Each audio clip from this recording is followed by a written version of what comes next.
what, I don't know what part of my life, but. I said no, I said for a year, the snake, that things are gonna move along smoothly. So with that, I'm gonna ask, John DeFries, to share some of his manao as, our opening protocol. Thank you, Mr. Chair, and let me see if I can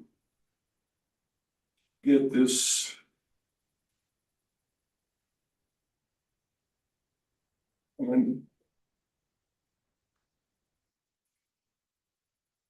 Well, I might need your help here. I don't see my.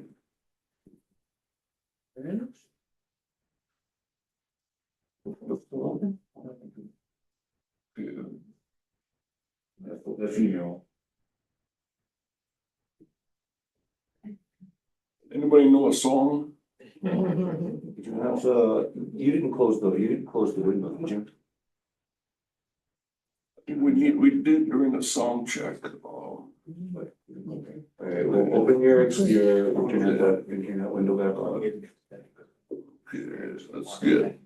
We're looking at last night radio. Okay.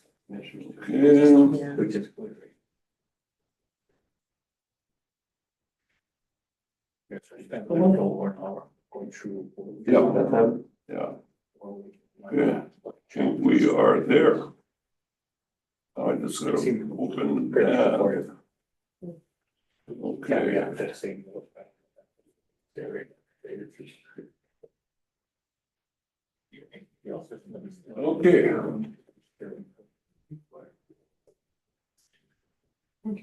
Yeah, it's just a receipt, just like again.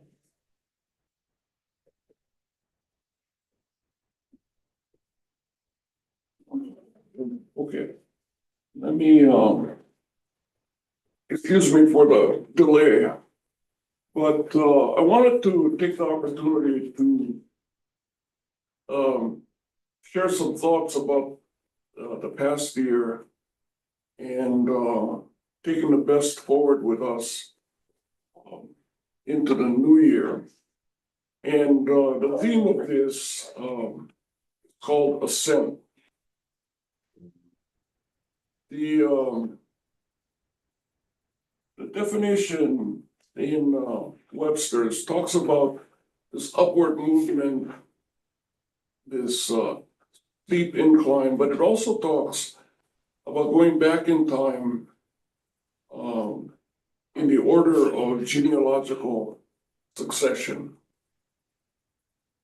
And to that end, I wanted to share a text message I got from Rich Matsuda back in late May of last year.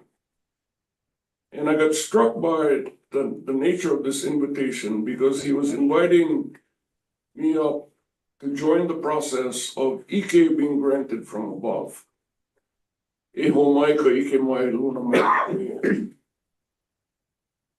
And on the night that I joined him and his colleagues at Keck, they were harvesting ancient light that came from a cataclysmic source that was 10.5 billion light years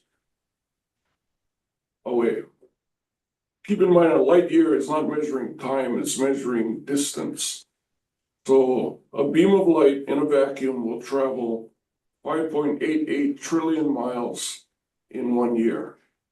So the source of light is 10.5 billion times 5.88 trillion, okay? Beyond kind of our capacity to even grasp it. That evening, I also learned that the planet itself started creating itself around 4.8 billion light years. So this light source is pretty far out in every sense of the word, right?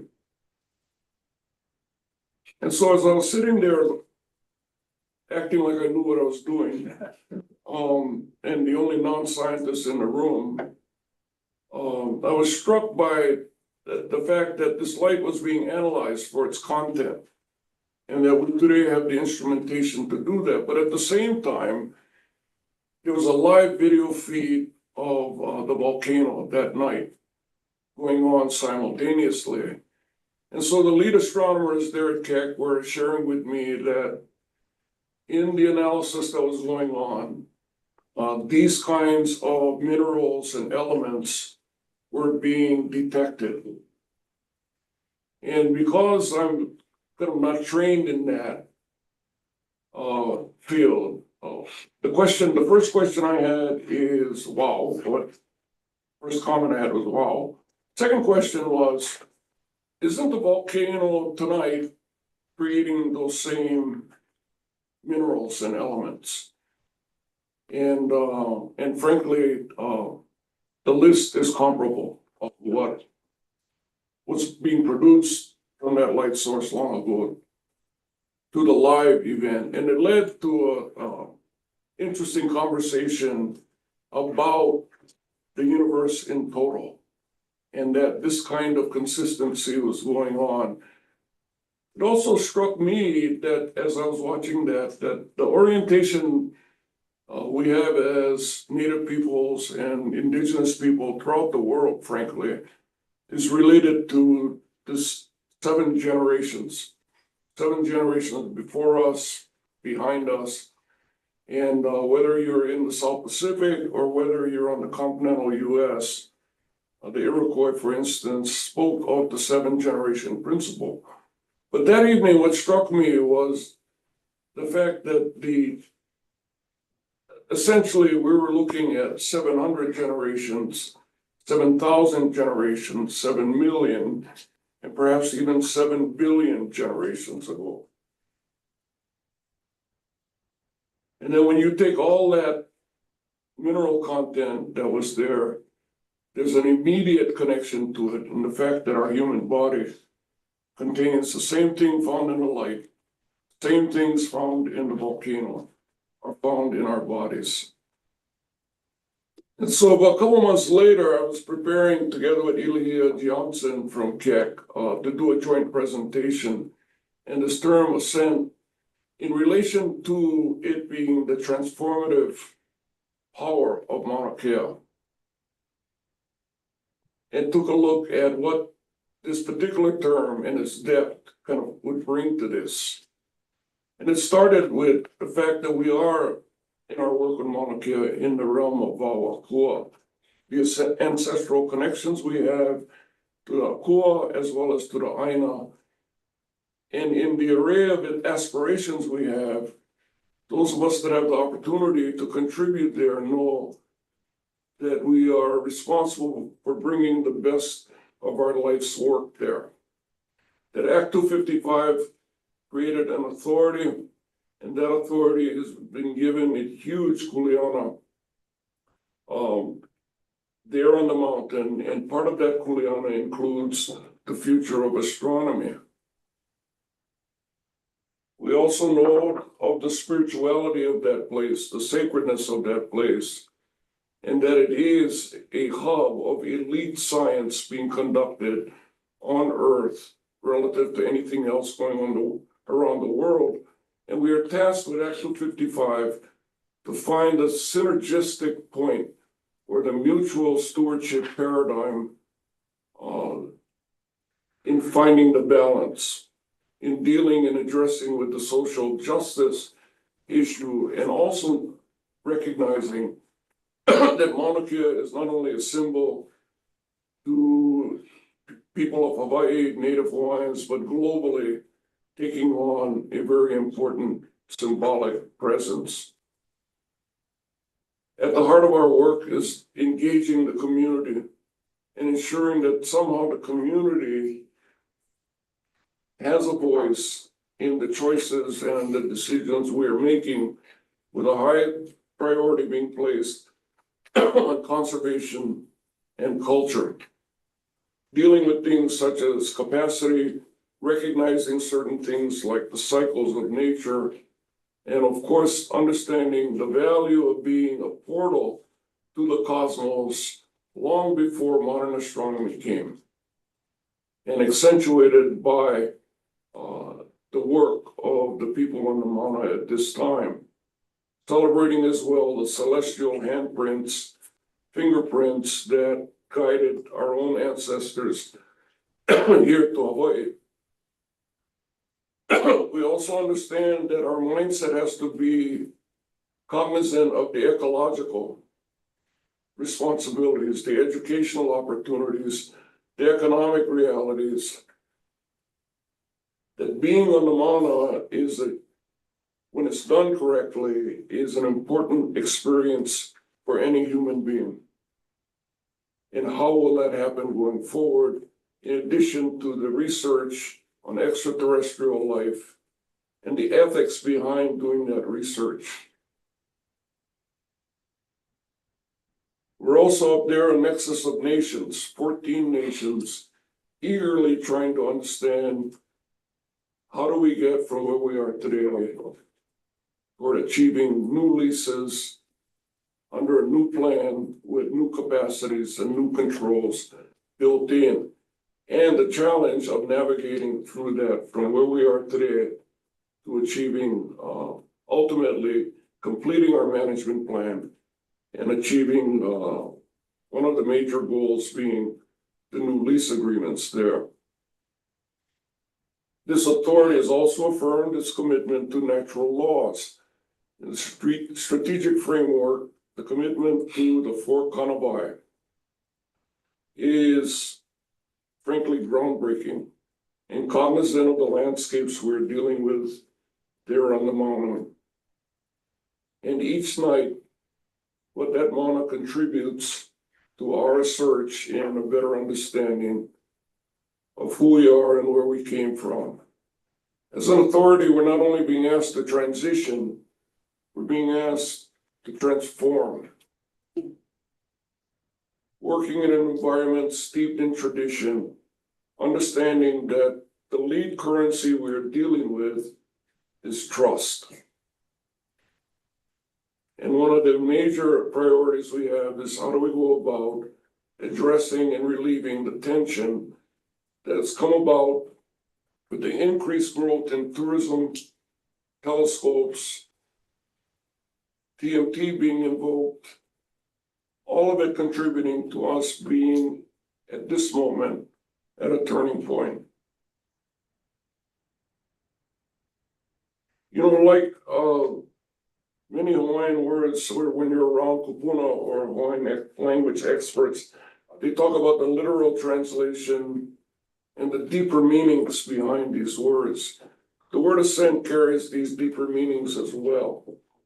It's a transformative journey of elevating one's consciousness, elevating one's spirit and awareness of a higher state of being by transcending our own egos.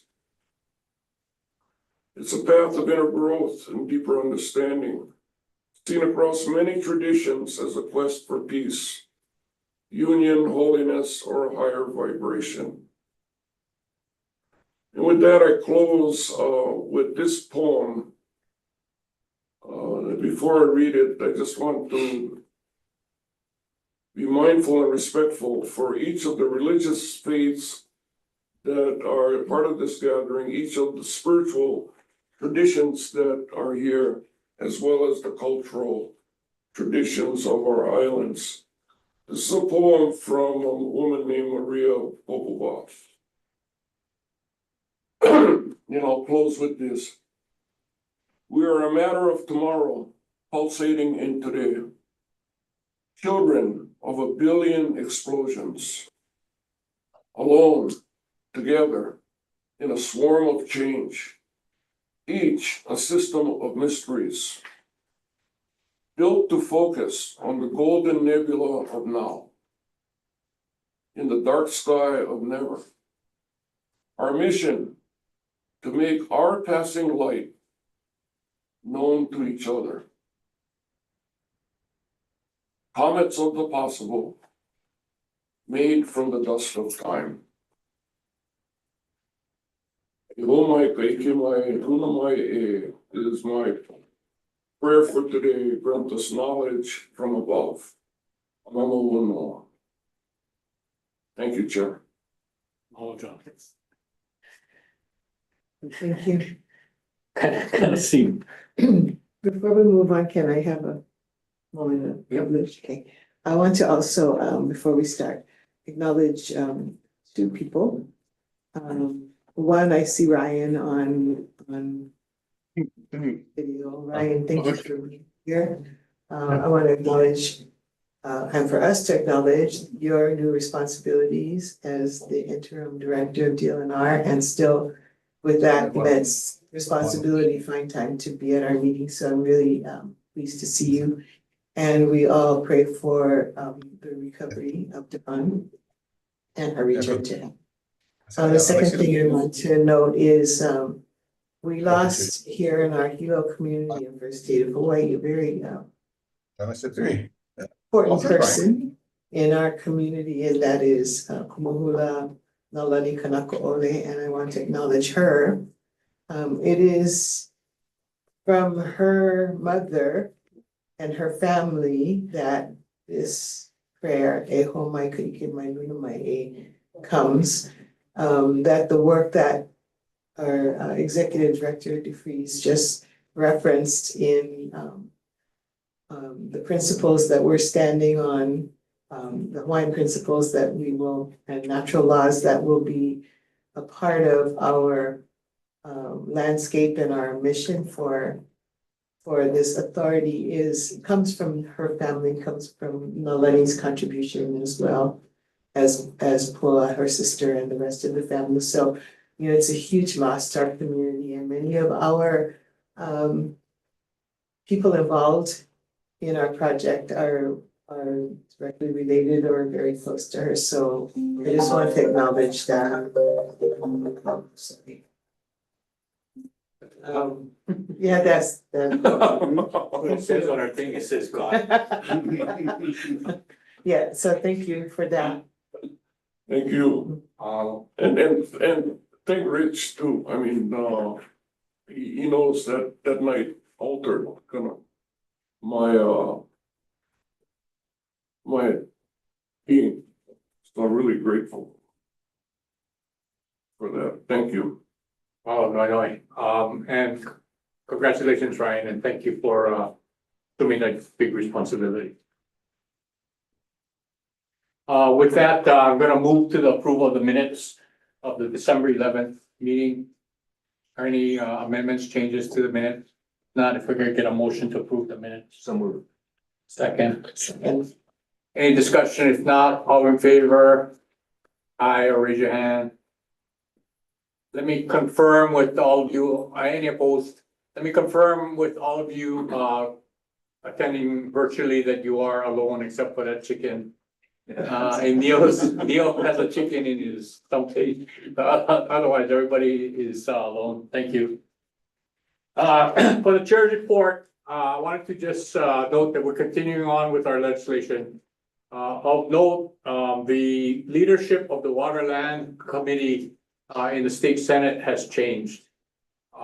As you remember, we had Senator Inouye as the chair of the Waterland Committee. That committee now is being chaired by Senator Chris Lee. The composition of the committee has changed a little bit. Senator Lorraine Inouye will serve as a vice chair. And there's been several changes of other senators too. But I've already met with Chair Lee and sort of explained what all of you have done over the past couple of years, some of the challenges that we face, talk to him about the legislation. As we discussed at our last meeting, the current draft of our legislation has 4 points, right? One being how we take title to the land. Secondly, what happens to the CDUPs, the prior CDUPs that were issued to UH. Third, our ability to utilize the University of Hawaii Management Plan and rules and regulations until such time that we formally adopt our own, and finally granting us sovereign immunity. So he understood what the issues were, had some questions, but we're proceeding along to continue to educate members of the legislature regarding our draft legislative bill. We importantly remove for the time being the issue of who issues CDUPs going forward. Our original draft contemplated that MK or advocated that MKSOA would have that power. But after having several meetings with Chair Don Chang, we discussed it and felt that we have part of the creation of this organization was to give power and voting ability, substantive voting ability to members of this authority. And what we were afraid of prior to our meeting with Chair Chang was that if the Board of Land and Natural Resources had power over our actions, that we would become an advisory board rather than a decision-making board. Having met with Chair Chang, she explained to us several things. One, that going forward, if any party wanted to get a conservation district use permit, it would require MKSOA as the landowner to sign off on any request, right? So that gives us a tremendous amount of input. If we decide that application for a conservation use permit is not in the best interest of the Mauna, and we vote not to go forward with that, the DLNR will not process that request. So that gives us tremendous amount of authority. The second thing we discussed is that the University of Hawaii currently has a separate process to approve structures that are built on the Mauna. If we adopt something similar, just framework wise, that would give us also the ability to control what, if anything, gets built on the Mauna. The third thing that we talked about, one of our concerns was that, you know, we hired consultants to help us develop a master plan and rules and regulations. Chair Chang assured us that the BLNR, the Board of Land and Natural Resources, does not hold itself out as approving those types of master plans or management plans. That in fact, the definition required, I think, and Ryan, you can correct me, a structure that exists for more than 30 days on conservation lands is the type of projects that the Board of Land and Natural Resources will review. It will not review things such as our management plan and our master plan. So that gives us, again, as MKSOA, full ownership of what we believe is appropriate in terms of future development. So based on that, we removed from our draft the idea of MKSOA being given the authority to grant CDPs after July 1st, 2028. Okay, so the current draft bill is, as we said, the 4 issues, right? I don't know if anybody has any questions. We're continuing to meet with legislators to get feedback from them about our proposed draft.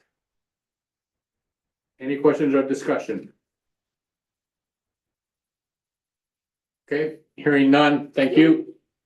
There's nothing to report on governance, and with that, I'm going to turn over to Executive Director DeFries, the administration reports. Thank you, Mr. Chair. Let me start by addressing the annual report that was submitted last week. And I should say, copies were sent out before the board meeting agenda. I hope our board members had an opportunity to review it.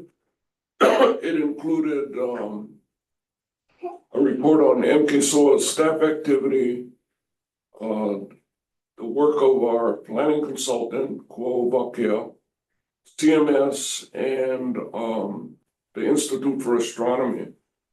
And so what I'll do is pause and open the floor for any direct questions people may have about any of the content that was submitted.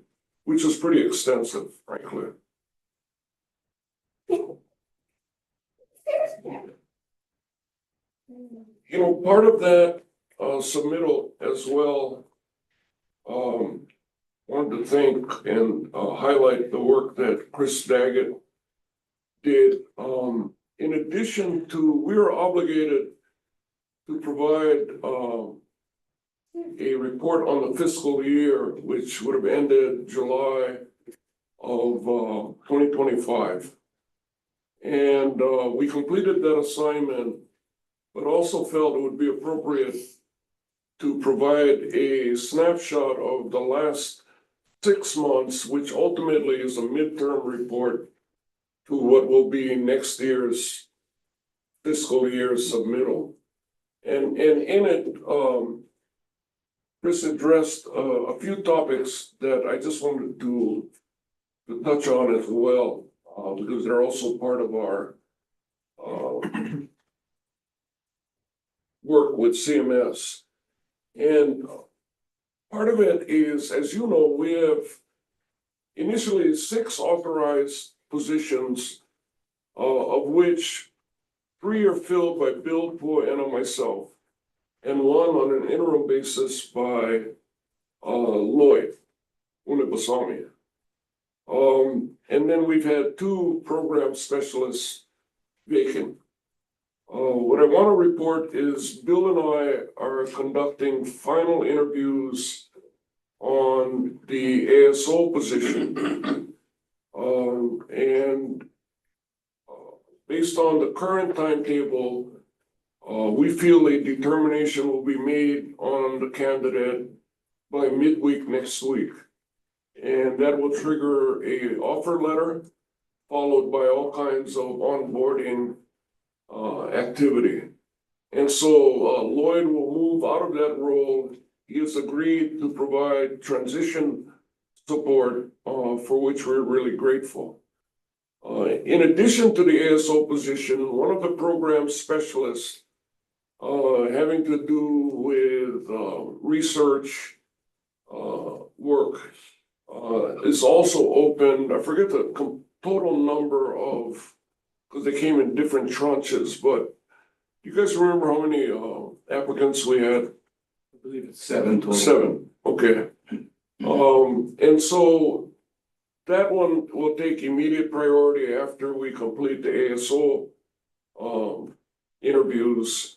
And my sense is we're within 2 weeks of making a decision on that position, and then issuing an offer letter.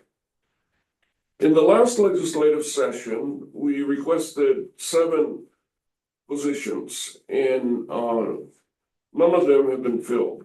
Okay? Keep in mind that when that legislation was put forth, it was probably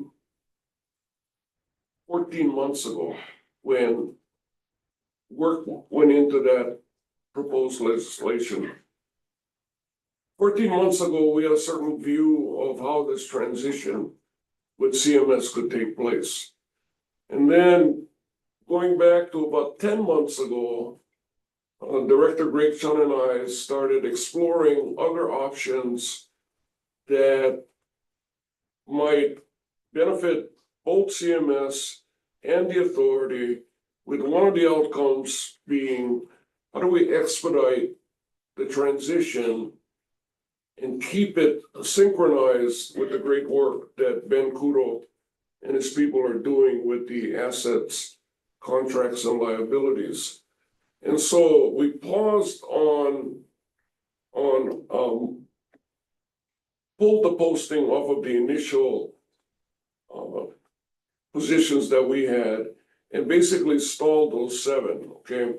I'm not saying that's a perfect plan now in hindsight, but it is a call that we made that now brings us to the point where we are now accelerating our talks with CMS. We have the immediate responsibility is, as we move toward a contract, what the scope of the contract will be, what it'll cover, and what it'll ultimately cost. Okay.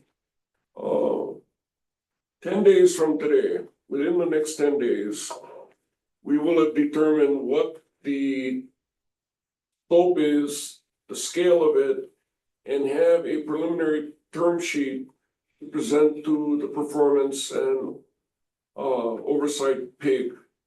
Our goal is to get this particular agenda item onto the February agenda as well, and the preliminary step being getting it to the pig. The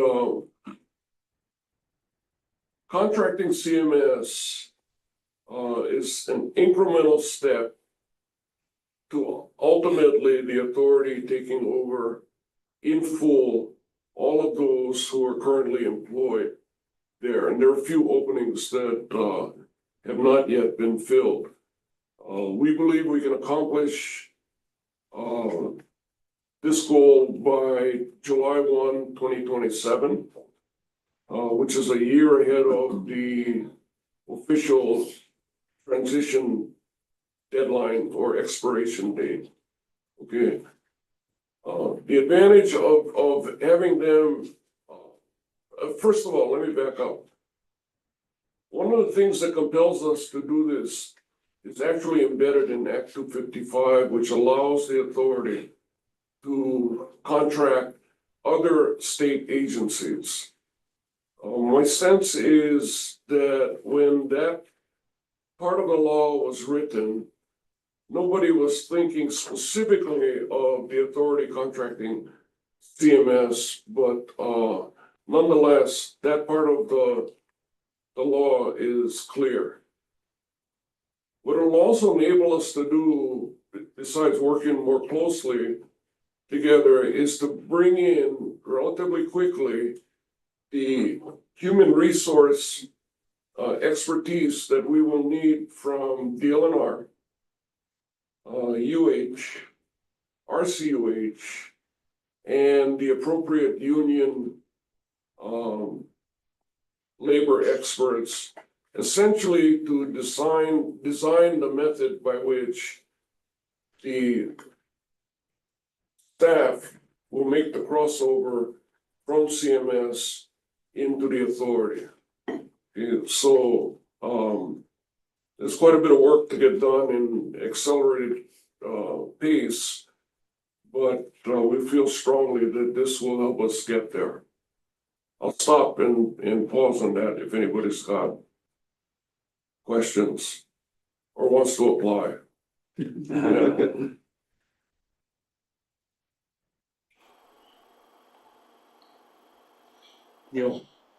Yeah, John, not specific to the hiring process, but as you race through these things, and I want to commend just the volume of work that's getting done, and especially over the holidays and producing that annual report and holding these meetings to kind of get our heads around this hiring process. I also want to commend your opening, Mana'o, John. The things I've learned, but if there's a lot of strategic planning, is three things. You know, a vision without a plan is delusion. A plan without a vision is aimless. So what you did in your opening is provide a sense of that vision that we have that needs to be married to the slide deck that we from the annual report that begins on page 47 that Chris produced, which demonstrates the plan of how we're going to get there. And so there's a lot of material that you've shared with us today, and some of us on the PIG had kind of early access to this, having helped in earlier reviews. But I think Chris's work that begins on page 47 of that annual report document that lays out the critical path for major work streams is absolutely essential to accomplish the vision that you laid out in your opening novel. The other thing I've learned about strategic planning is we need to walk the talk and talk the walk. We need to keep this in our face. We need to keep this in front of us at all of our meetings and all of our work so that we hit these, we're monitoring, it's our job to be an oversight authority. We're providing oversight to the major tasks, excuse me, to the major tasks that are going to get us to the critical outcomes that we have to achieve, you know, that are hugely time sensitive. So what I'm saying is that this stuff needs to be in front of us, not just today as a function of our annual reporting to the legislature and your beautiful Mana'o today, but every meeting. And we need to be monitoring to make sure we're there. And this helps not only help us keep on track and do our job, but also to help our various stakeholders understand where we are and to socialize kind of many of them see the strand have the narrow interests of what they're concerned about in front of them, but they see the whole, and they see the whole fabric and not just the thread that they have. So, sorry, I'm not sure where that fits, but I just wanted to, there's been a lot of work here shared with us that's been very important, I think, and I just want to commend that work and also commend and offer the notion that it needs to not just be a one meeting deliverable, but really something that helps us as we plan and do our work going forward. Mahalo. Oh, Neil. Other comments, discussion? If not, You know, I want to thank Neil for that. You know, the reality is that the annual report is something that we should frankly be finalizing in the month of August and September. Leaving us the space to deal with the midterm 6-month role. And so lessons have been learned in the last couple of filings of that annual report. The other thing is these timelines and deadlines are, you know, critical, and I think framing the agenda in a way that holds us accountable to those timelines will provide important structure and benefit the board in its review of the work being done. So thank you, Neil.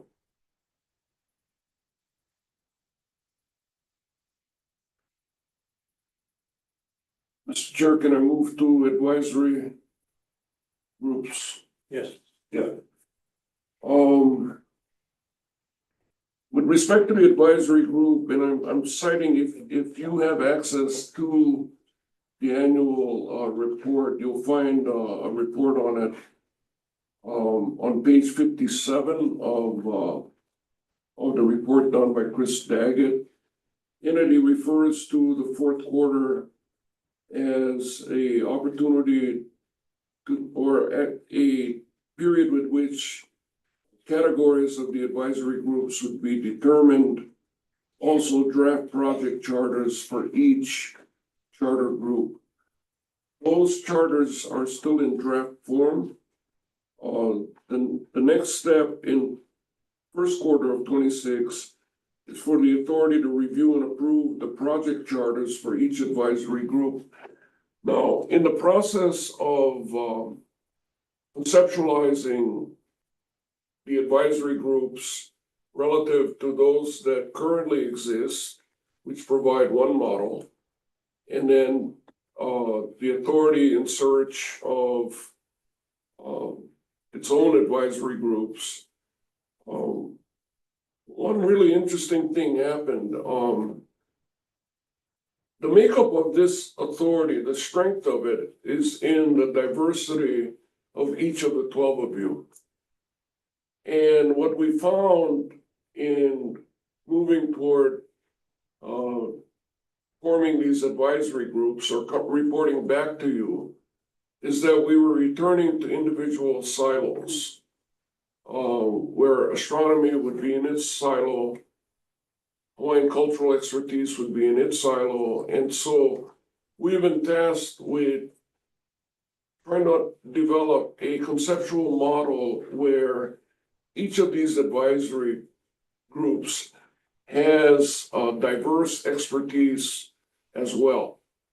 And we have not completed that exercise, we staff have not, but that is a responsibility we owe to you by the time we get to the February meeting as well. And that will require us getting into the pig, in the next 10 days, so that we can get this process reignited. And frankly, there's debate, healthy debate on both sides of this approach. So what we'll end up with is describing what we believe are viable scenarios, and then the board can determine which path it wants staff to execute. Any questions on advisory? So, John, Yes. yeah, I just want to remind you that I think the board requested, or the authority requested that the first two advisory groups that got stood up would be astronomy and culture. And so I just want to remind you so that we're Yep. not holding up the process for all the advisory groups together. Thank you for that. Any other comments? Yeah. Yeah, John, I appreciate you're gonna give us the options, but, I know in my experience, having been a part of the conservation community, for 30 or more years, in 1990s, that was really siloed. And what you see there over these last 3 decades is a bringing together of multiple stakeholders in our conservation community. So it's not just the science and regulatory bodies kind of here and the cultural community here and so forth, but a real merger. Just go to a Hawaii Conservation Conference and you see the beauty of it and the strength of it. So, I think we're on the right track in kind of breaking down the silos and recognizing that in the astronomy interests are really powerful within our cultural community. And so they should be represented along with people who are working at the observatories and so forth in populating these. And likewise, in terms of environmental resource management, we benefit from from those in the regulatory bodies as well as our cultural practitioners.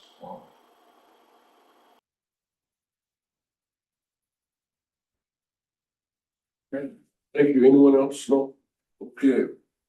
All right, item 6A5, status of Act 255 mandate to conduct an assessment on whether the university's School of Astronomy should be relocated. This particular agenda item actually was set to go in our December meeting with Doug Simons taking the lead. Leading up to that December meeting, we asked Doug to deviate from that and put a priority on reporting on the status of decommissioning. And so we tabled this particular agenda item for a future date. He reported on the decommissioning. Doug right now is in Arizona attending the annual convention of astronomers. And so he is aware that he will be reporting on this topic at the February meeting. Okay, and this issue is actually one that the legislature had asked us to act on very early. So we're wanting to move on this, and I've had an initial briefing from Doug on it, and I thought I understood how this could happen if it needed to happen, but I'll save the complexities for him to talk about. And so he will be joining us in February for that item.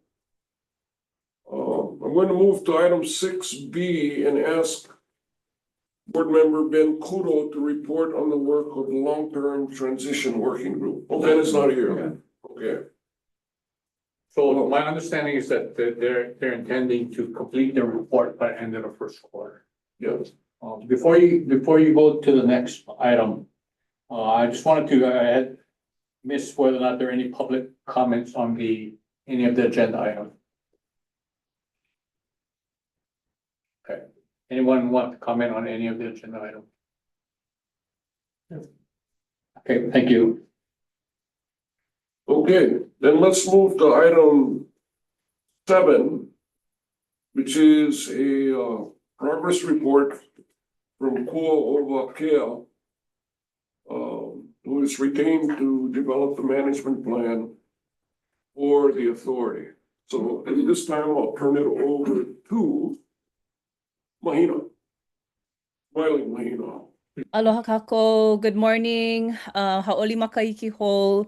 My update will be brief, but I want to start off by joining all of you who've shared your sentiment and well wishes to the Kanakaʻole clan, acknowledging, of course, Ryan and Luca, who is online, and I believe Hui will be joining us as well. Much aloha to your ohana. Significant transition of a cultural leader and an icon and source. Aloha nui. Okay, so what I want to start off with, thank you to Kahanu, who is going to be sharing screen. I'm going to go over 3 things today. The first on your screen is the community workshop schedule. You will perhaps remember that we were intending and gearing up to launch our first of 10 meetings, first 2 meetings this week. The first was intended to start yesterday, to be held yesterday, and then the second was going to be held today. We pushed it back. It's starting now, not on Hawaiʻi Island, but now on Oahu. Aloha e kalehua. We'll be very happy to be on within your moku. And we will be hosting the first meeting next week, Thursday, January 15th, 6 to 8 p.m. At KS Community Center at Ma'ili. The rest of so the first 2 meetings that were supposed to be held in Ka'u and then Kona was rescheduled into item 9 and item 10. Okay, so just wanted to make sure that you folks fully saw all of the meetings and that you were apprised that the 2 first meetings were rescheduled to the end. None of the other meetings have been rescheduled. They are still on course with the dates, times, and location, with the exception of Hawaiʻi Island, Waimea. We had to switch to another venue as Kahilu was not available. Okay, thank you. Moving on. Next, we are going to pull up. We've been all kind of waiting in anticipation for the project website, the project website that you see before you. And I'm going to just we're going to make sure that you have these links so that you can peruse through them. But wait, right now I'm going to just go over a couple of sections. We're going to start off with upcoming community workshops. And you can go ahead and thank you. So as you get oriented and accustomed to this website for your own purposes and also sharing it with broadly with your own networks, community workshops, it's just an easy way for folks to track where meetings are taking place. What I want you to remember is that we are asking folks as an optional to please pre-register. You just go ahead and register on the link. You don't have to bring it up, Kahanu. However, we do want you to know that we are asking folks as an optional to please pre-register. And what that does is going to do a couple of things. One, it's going to help us with food count because we are hosting all the meetings during dinner time. We want to be able to nourish folks with a locally sourced meal and make sure that we have enough and not excessive amounts. We also want to make sure that our team of facilitators and note takers can be readily prepared. And so we're looking at venue space. And then the third reason why we're asking for pre-registration is that it helps to just capture in advance folks' names and emails so that we can add them on to our master contact list for which the entire authority has access, and we will continue to update. Okay, moving forward, on the other part that we want to show you on the website is resources. Yes, thank you. So what makes this project website really interactive and dynamic is, Mr. DeFries made a really powerful comment, and I've heard him say this again, and he just kind of underscored it, is that MKSOA and so many of our significant issues here in Hawaii and certainly abroad across, our ocean as well, is that we are dealing in the currency of trust. So really what the Kuʻoakea project website is aiming to do is that we are been working hard to gather the materials that will enable and empower any community participants that will participate in any of the 10 hybrid workshops to view material in advance of our meeting. And the reason why we want to do that is that we want to make sure that community participants can engage in our conversations in a meaningful and productive way. And one way to do that is to make sure that they have pre-material and they can come ready. They've been able to kind of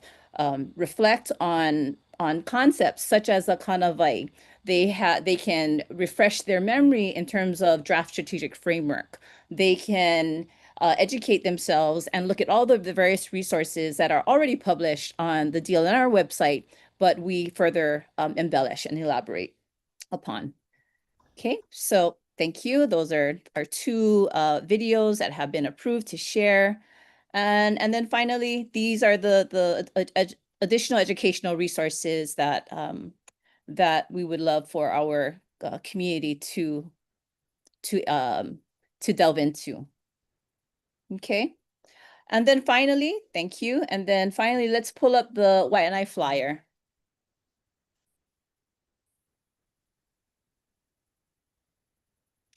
Thank you, Kohanu. And so the final item that's being pulled up right now, this is the workshop. We invite you to share with your networks.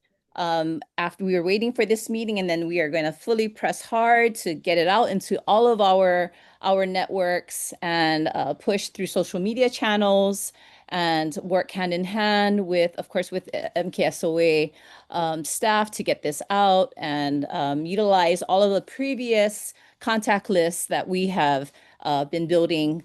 Thank you to CMS for providing previous contact lists. So we'll be utilizing previous contact lists and then even from our previous 6 community talk story sessions. So with that, thank you, Kohanu. Kohanu will now drop in all of the links that we have shared so that you can reference them and you can reference them and utilize those tools. That concludes my update. Mahalo.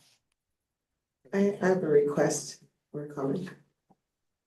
Hi, Mahina. Good presentation. Thank you. And I'm looking forward to the community meetings.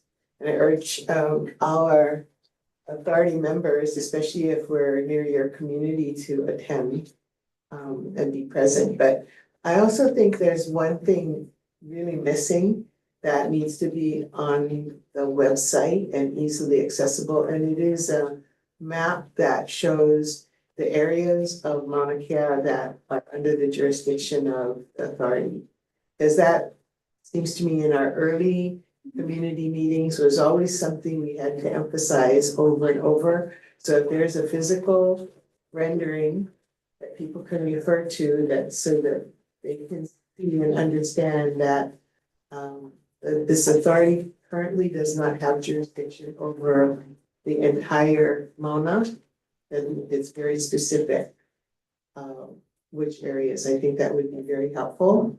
Because along with that map, I know you can click on CMS and get all the information on astronomy. So I don't think it needs to be upfront at the moment, but having that map would be good. Noted. We'll take care of that. Mahalo. And actually, Bill Stormont will send you those maps. Sure. The aerials. Mahalo. So if you can add that to this presentation, that would be great. Thank you. Yeah, let me add that Kuʻoakea has been very attentive to making sure that we are reviewing the content. They take the directive from the board seriously about the board and the authority having control over approving the content, and they've been diligent about making sure that we review it. So thank you for that, Mahina, April, and Malia. And Kahano, incredible work coordinating all of this. Thank you. Any other comments on, progress report?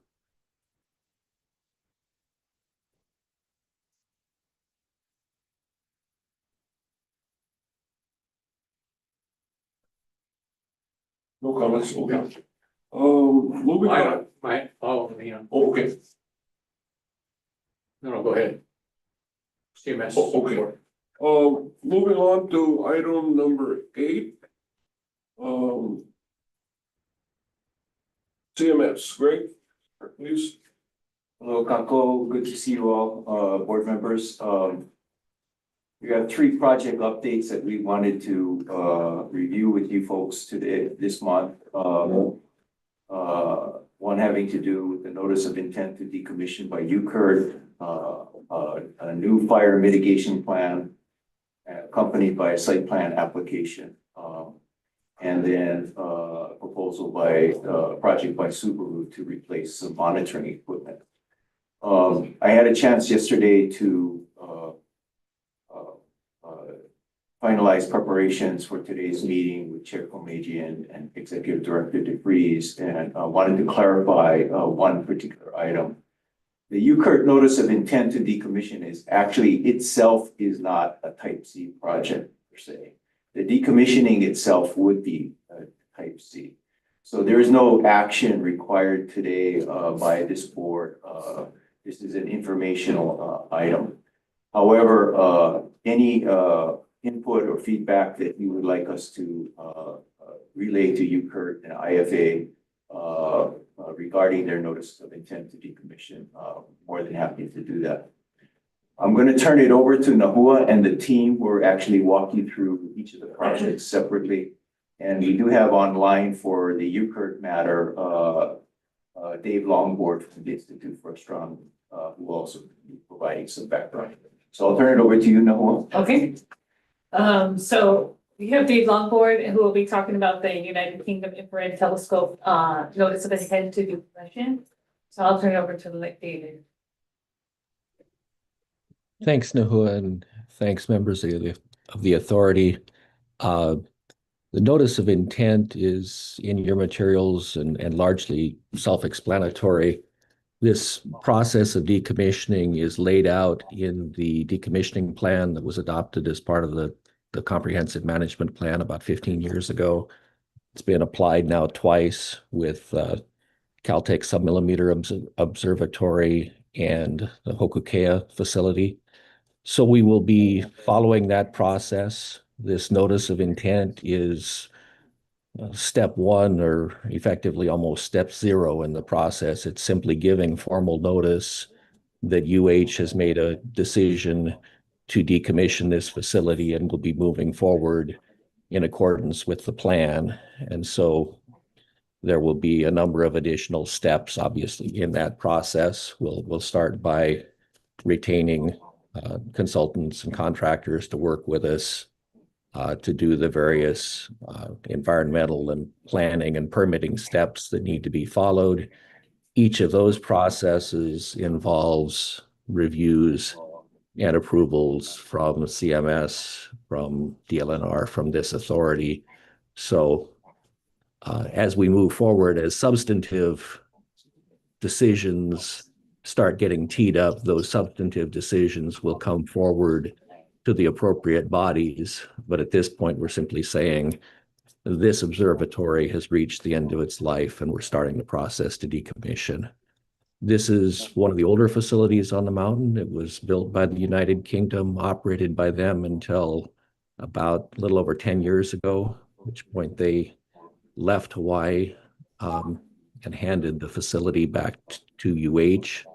UH has been operating for the last several years. We will continue science operations during the initial portions of the decommissioning planning process, completing a large astronomical survey that's currently in process, and try to line things up so that we wrap up science operations as we're getting toward being ready to begin physical removal of the facility. So, much more to come forward as we move through the process. At this point, just to notice that we are starting happy to take any questions.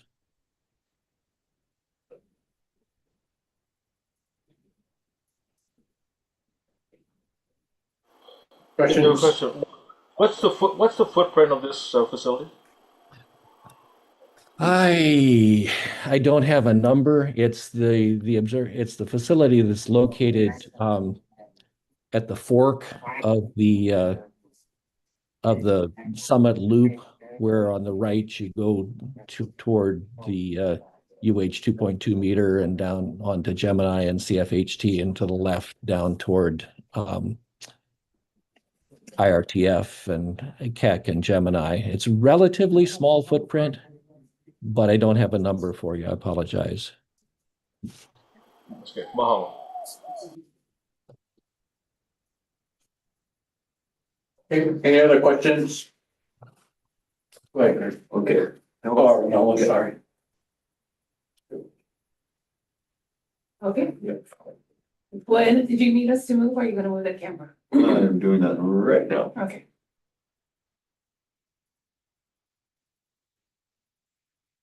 So the second project that we have is the fire mitigation plan and site application. As you all know, there's been recently a lot of fires up in the Mauna Kea region.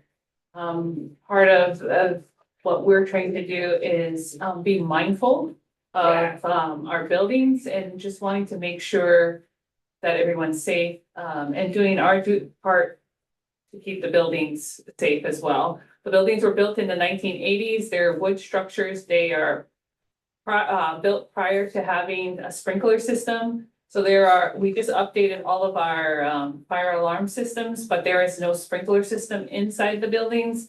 So we just have a regular fire hoses and things outside for fire mitigation. And so I'm going to turn it over to Justin Ye, who is our natural resources manager. And he will be able to talk a little bit about exactly what we'll be doing as part of the mitigation work. Yeah, so when I first got contacted by NOAA to try to come up with some sort of fire prevention, at least to protect structures and infrastructure, I contacted Hawaiʻi Wildfire Management Organization to come up with a plan for the area. And so they gave up a lot of recommendations and critiques, most of them being hardening structures and preventing embers from falling into places where they could ignite the building and infrastructure. Secondly, they divided vegetation management into 3 different areas, one being immediate zone from 5 feet out from the base of the structures to 10 feet from roof line, where most of our vegetation management will have to take place. And so in total, there's about 29 native plants that we should remove because they're growing 5 feet out from structures. And so that's what we're proposing to do, and that's part of the site plan application that we're proposing, as well as trimming about 30 mamane trees to be 10 feet out from roof line, as well as doing a lot of invasive grasses and pine fuels, reductions in the 5 to 30 foot zone, having no native invasive grasses in that area, and then also 100 feet out from the buildings. And so that's just concurrent with our invasive species management plan to have removal of those pine fuels and grasses. But if any of those trees that are 5 feet from the structure catch fire, the buildings will burn down. And so that's pretty much the basis of the plan. If you guys have any questions or concerns, let me know. We did run this through our internal community committees, and Environment Committee did have a little bit of feedback, which I'd like to share. They were concerned about cutting old growth mamani trees, which we did go back and take a look at the trees that we were going to be cutting to see if there is anything that we could change. However, we have 3 old growth mamani trees. 3 old growth mamanis, a lot of them were their bases, I guess, when they built the walkways and infrastructure, they were small trees, but then now they are underneath of the structures and walkways, and these walkways are considered wigs. So like a candle wick, eventually it'll burn through the building. And so if we eliminate those, then we pretty much should be protecting the building. Another alternative would be to replace all the infrastructure with fireproof materials, but that is very expensive, and the financial status that we have right now is very conducive to that. So the most practical alternative would be to remove the trees. We're gonna replant some trees too. We're gonna replant all the trees that we take out, and we are still doing that with our restoration plan. And so most of the seedlings that we have to remove or cut can be taken out and replanted in another place. So we'll keep track of all those numbers and make sure that we follow accordingly to the plan. Yeah, it was just the three old growth was what the environment committee, and so we just wanted to let you know that we didn't consider that leaving them, but we can't, so those will be removed. And we did go back to the environment committee Yes. to inform them of that, Yeah. and then they agreed. We showed them the pictures of the trees that we'll be removing, what we considered, and they were comfortable with moving forward.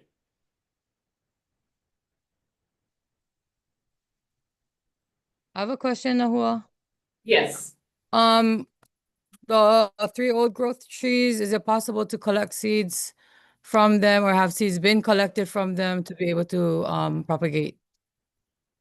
We can collect seeds. from Mahalo. them. Thank you.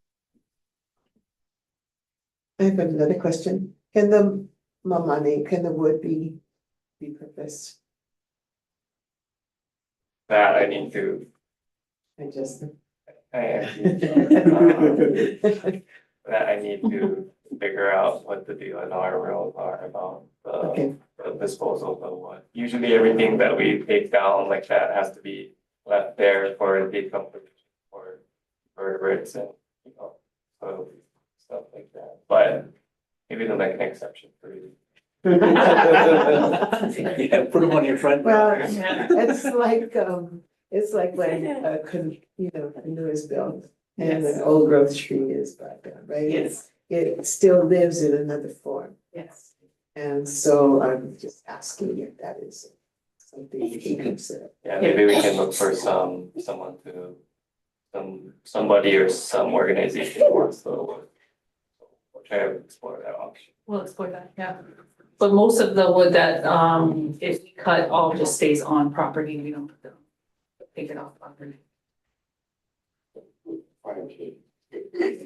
Any other questions? I don't have a question. I just wanted to make a comment. I appreciate the terminology that we use potentially as transformation rather than eradication or words that suggest strong sentiment that doesn't align. So mahalo nui for the consciousness of thinking through when we take out these kupuna, because that's who they are, that we transform them to someplace else and to their next function. Yeah. Yes. So mahalo nui for considering that. Thank you. You're welcome. Okay. Can I make one, Wait, Neil, wait a sec, okay? just one point of clarification, because it did come up at Mauna Kea Management Board when we reviewed it. What we're asking approval for is both a fire mitigation plan and then a specific project that is just one component of that plan. Should there be other projects in the future that require some kind of approval from DLNR or this body or MKFD or whatnot, those would come back as separate projects. So we had not had a fire mitigation plan, so that plan is new and it's subsumed under our management plan. So I just wanted to clarify that that's what we're asking for. Thanks, Greg. Neil? Yeah, as we think of these impacts, I just, it's a little bit troubling when we think of it as like a one-for-one, like an inventory. These are natural systems that we're trying to support. And how does the system work? So it's not, and there's a role for kupuna in the system and young ones in the system and so forth, but just in our analysis, and it's nothing, I support the recommendation, but in our analysis, let's think systems and not just individual populations. We took down 3 trees, we're gonna plant 3 trees. It's how do we help the system be more functional as a habitat or whatever other ecosystem services it's supplying.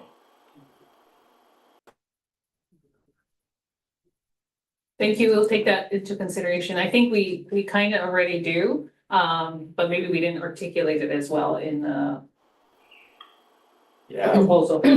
Yeah, We have confidence in that, Noah, thank you. But it should be part of the record too. Yes, I agree. Okay.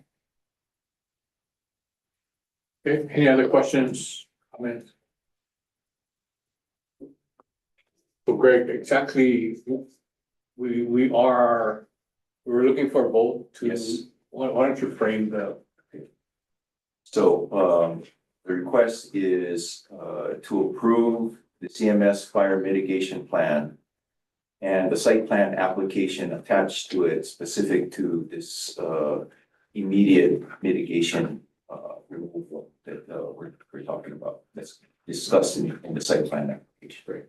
Can I get a Yeah, motion? I'll move to the board to approve the CMS fire mitigation plan and site plan application. Yes. Second. Second by Noi. All right, any further discussion, questions, comments? If not, all in favor, say yes or raise your hand. Any opposed? Not, motion carried. Thank you. Thank you. Okay, our last item is an informational update. Oh, did the mayor have a question? Okay, no, okay. Is an informational only. It's a letter of concurrence that we'll be doing for the Subaru upgrade of their environmental monitoring instruments. Subaru telescope requests to replace existing monitoring instruments and with upgraded units, including a fog monitor and camera, ice monitor, and a wind gauge. And so this one's pretty straightforward. It's kind of a, I guess you would call it a 1-for-1 replacement on the building. Joy, would you like to speak a little bit about it? I'm sure. Thank you. Good morning, everybody. This is as Ningua mentioned, this is a pretty straightforward project from Subaru. It does not meet OCCL land use definitions for a permit, so we're submitting it as a request for concurrence, which is basically a notification to OCCL that this is being done. And what Subaru would like to do with this project is they're trying to improve their remote observing capabilities, which means they wouldn't have staff or observers on site up on the summit at the telescope, but they would have basically these cameras and other instruments doing that job for them to watch out for things that could harm the telescope, such as fog and ice. And so all the instruments would be going, these systems would be going onto the Subaru catwalk or their dome, and it would just replace stuff that's instruments that are currently there. The wind gauge, for instance, it's freezing over right now, so it's not doing any monitoring at all during bad weather. And so they would like to install an ultrasonic anemometer to measure the wind. There was a question when we presented this to the Environment Committee last month of whether the new wind gauge could affect that, because it would be releasing radio frequencies. And so we looked into this, and to answer that question, we'd have to know what would the radio frequency be used, what radio frequency is used by the wind gauge, and what frequencies do the bats operate in. And as you know, our native Hawaiian hoary bat is a federally endangered species. We should not be harming it or disturbing it at all. And so we looked into this. Subaru's instrument it functions at about 4.5 kilohertz. And in reviewing the literature on bats, they seem to operate at about 10 to 70. That's what we could determine from our research. So on top of that, we do not have any sightings of bats up on the summit, and it's also not good habitat for them to either forage or to roost at. So even if they were up there, we don't see any interference should this instrument be installed. And so we don't see any harm to any of that. Any questions? Questions, comments? There's more FYI, right? Yeah, that's right. Pomai has a question. Recently we had a Bishop Museum with us here on campus, and they've been training a couple of our classes with regards to kahuli. And we were taught that there's the potential of kahuli on the mountain. Have you guys noticed or seen any of that, those type of kanaka or kino kanaka up on the Mauna? No, not that I'm aware of. Okay, mahalo nui, thank you. Other questions, comments?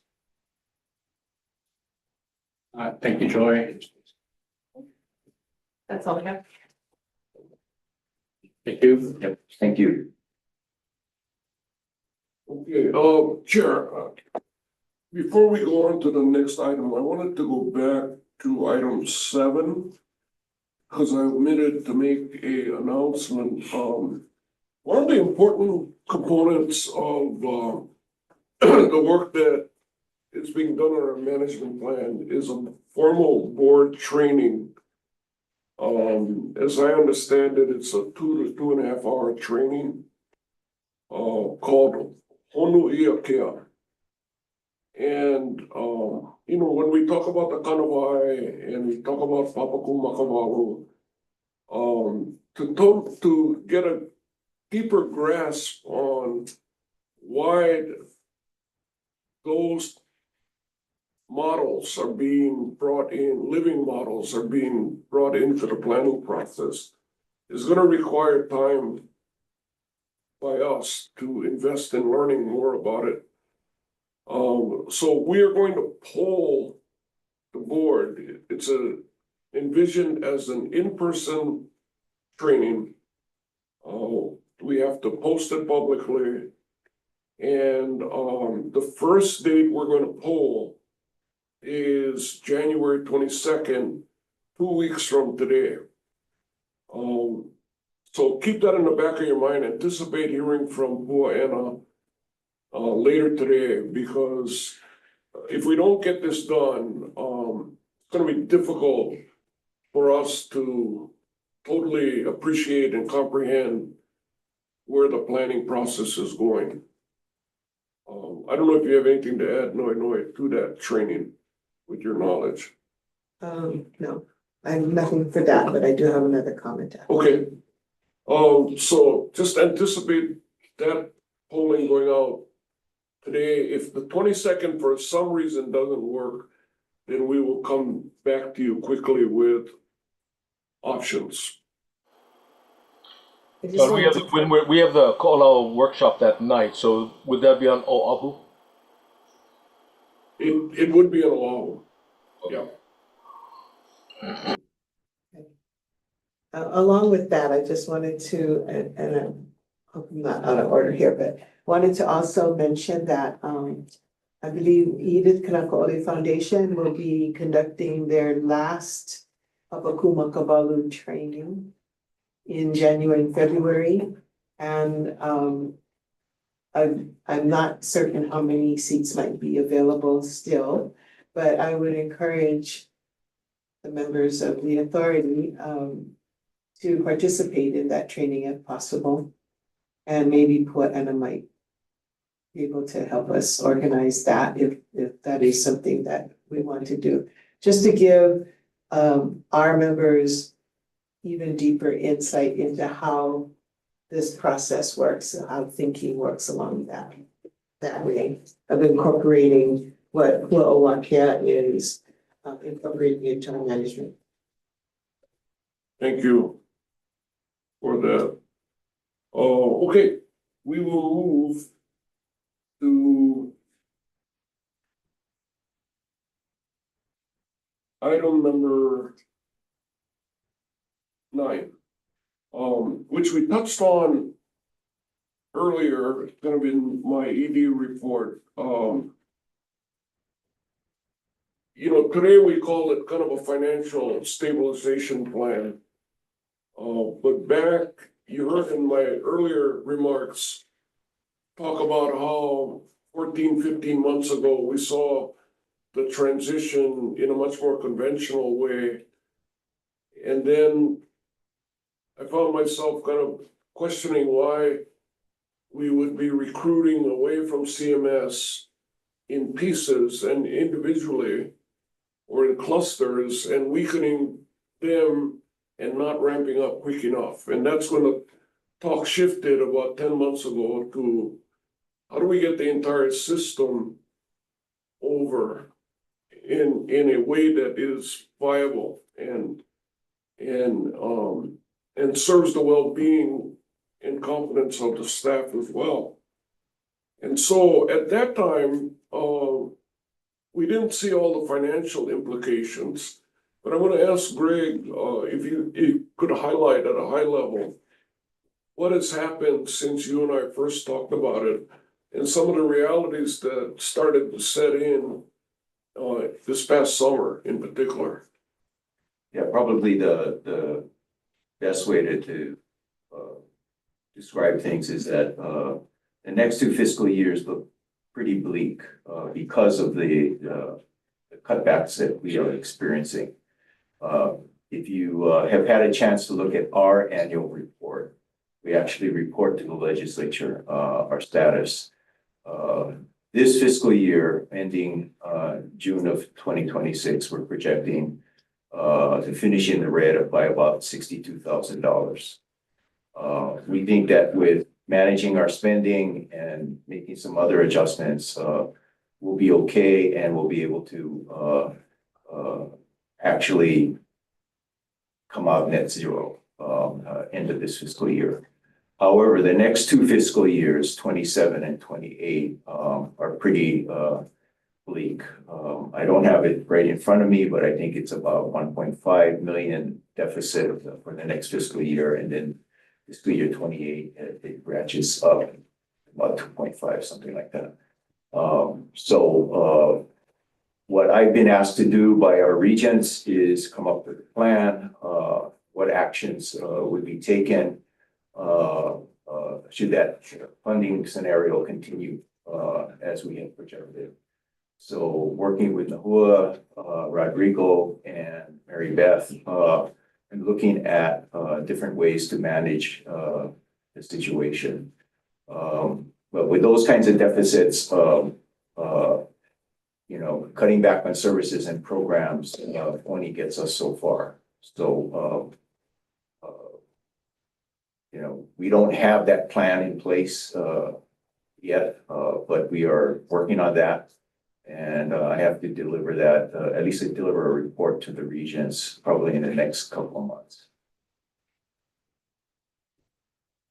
Okay, and then as I commented earlier, we plan on getting to the projects and oversight big, a preliminary report in 10 days about the scope and scenarios that you need to look at and provide guidance as to what would be the most prudent approach to take. But that's all we have to report at this time on that topic.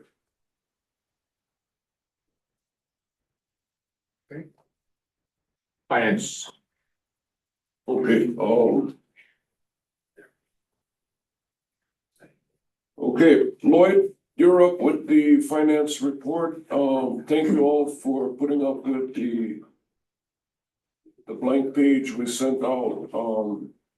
The year end seemed to produce all kinds of challenges at DAGS. One of them was our ability to get the financials out at the time we filed for this meeting, but Lloyd's since been able to retrieve it. Lloyd? Yeah, good morning, everyone.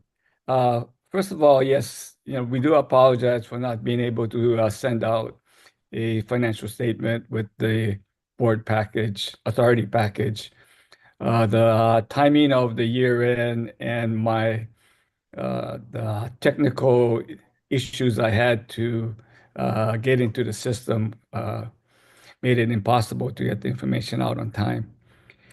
As to my report, again, we do have $14 million, of which 1.4 was restricted. We basically have in total $12.6 million, for our use.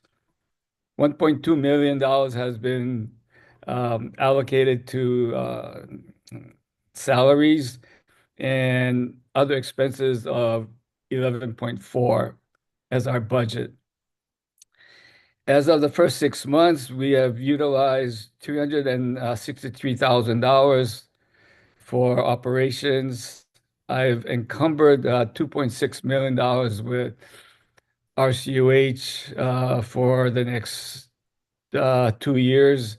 So we basically have another $8.4 million left for the next 6 months to operate MKSOA.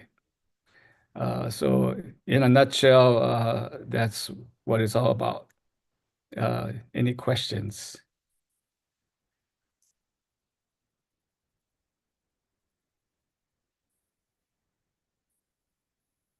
Okay.